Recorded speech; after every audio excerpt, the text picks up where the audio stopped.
নমস্কাৰ জয় হিন্দ জয় অসম এটা বহুতেই ভাল খবৰ আছে আপোনালোকৰ মাজলৈ যেটো এসএসসি ফালৰ পৰা পুনৰ নতুনকৈ পোষ্ট মুকলি হৈছে যদি আপুনি এই পোষ্টসমূহত এপ্লাই কৰিম বুলি ভাবিছে তেনে ডেসক্ৰিপচনতে মই এপ্লাই লিংক দি থৈছো তাতে আপুনি এপ্লাই কৰি ল'ব পাৰিব যদি মোৰ চেনেললৈ প্ৰথমবাৰ কাৰণে আহিছে তেনেহলে চেনেলটো সাবস্ক্ৰাইব কৰি ল'বলৈ নাপাহৰিব লগতে ভিডিওটো সকলো বন্ধু বান্ধৱীলৈ শেয়াৰ কৰি দিব যাতে সকলোৱে জবৰ আপডেটসমূহ পাই থাকিব পাৰে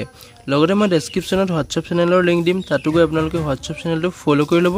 যাতে প্ৰতিদিনে জবৰ আপডেটসমূহ পাই থাকিব পাৰে ইয়াত আপোনালোকে দেখিবলৈ পাইছে SSC stenographer recruitment 2025 261 stenographer grade C and grade D post যেটো grade C আৰু grade D post হয় 261 টাকৈ পোষ্ট মুকলি হৈছে stenographer ফালৰ পৰা যদি এই পোষ্টসমূহত আপুনি ইন্টাৰেষ্টেড হয় এলিজিবল হয় তেনেহলে এপ্লাই কৰি ল'ব পাৰিব লাষ্ট ডেটটো হৈছে আপোনালোকৰ 26/2025 তাৰিখলৈকে এটো লাষ্ট ডেট আছে যদি এপ্লাই কৰিম বুলি ভাবিছে তেনেহলে এপ্লাইটো কৰি ল'ব পাৰিব ডেসক্ৰিপচন মই এপ্লাই কৰাৰ লিংক দিম তাতে গৈ আপুনি এপ্লাইটো কৰি ল'ব পাৰিব এটা লিখা আছে Staff Selection Commission has released a notification to conduct computer based examination for the recruitment of 261 stenographer grade C and D vacancy যেটো হম grade 3 আৰু grade 4 লেভেলৰ চাকৰি হয় ভেৰিয়াছ পোষ্ট মুকলি হৈছে যদি আপুনি এই পোষ্টসমূহত এপ্লাই কৰিম বুলি ভাবিছে তেনেহলে এপ্লাইটো কৰি ল'ব পাৰিব অনলাইন মাধ্যমেৰে আপোনালোকে এই পোষ্টসমূহত এপ্লাই কৰিব পাৰিব 261 টাকৈ পোষ্ট মুকলি হৈছে এই পোষ্টসমূহত যদি আপুনি ইন্টাৰেষ্টেড হয় এলিজিবল হয় তেনেহলে এপ্লাইটো কৰি ল'ব পাৰিব ইয়াতে name of the exam stenographer grade C and D examination 2025 ইয়াতে টোটাল পোষ্ট আছে যেটো 261 টা পোষ্ট মুকলি হৈছে টেন্টেটিভ পোষ্ট হয় এইসমূহ নেম অফ অৰ্গানাইজেচনটোৰ নেম হৈছে Staff Selection Commission SSC ফালৰ পৰা যেটো পোষ্ট মুকলি হৈছে এজ লিমিটটো আপোনালোকৰ ইয়াত দিয়া আছে candidate must be between 18 to 30 years as on 1/08/2025 যেটো আপোনাৰ 18 বছৰ পৰা আপুনি এপ্লাই কৰিব পাৰিব যদি 1/8/2025 ত আপোনাৰ 30 বছৰ হয় তেতিয়ালৈকে আপুনি এপ্লাই কৰিব পাৰিব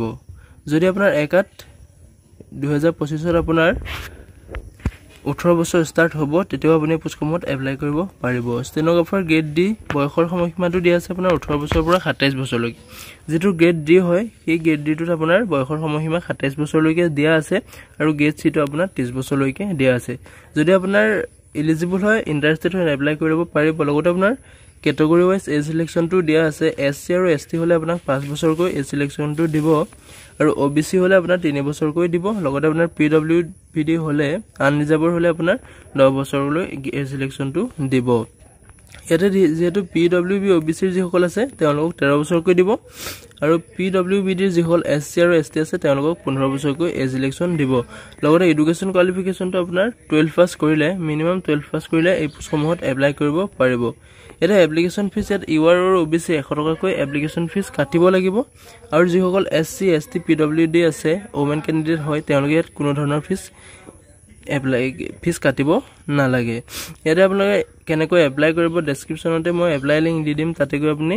লিংকটোত ক্লিক কৰি এপ্লাই কৰি ল'ব পাৰিব যেহেতু স্টাৰ্টিং ডেটটো আপোনাৰ 6 জুনৰ পৰা ষ্টাৰ্ট হৈ গৈছে আৰু 26 জুনলৈকে আপোনাৰ এপ্লিকেশন প্ৰক্ৰিয়াটো চলি থাকিব যেটো যোৱা কালিৰ পৰা ষ্টাৰ্ট হৈ গৈছে আপুনি যদি এপ্লাই কৰিম বুলি ভাবিছে তেনে এপ্লাইটো কৰি ল'ব আজি 7 তাৰিখ হৈছে 26 তাৰিখলৈ বহুখিনি সময় আছে যদি আপুনি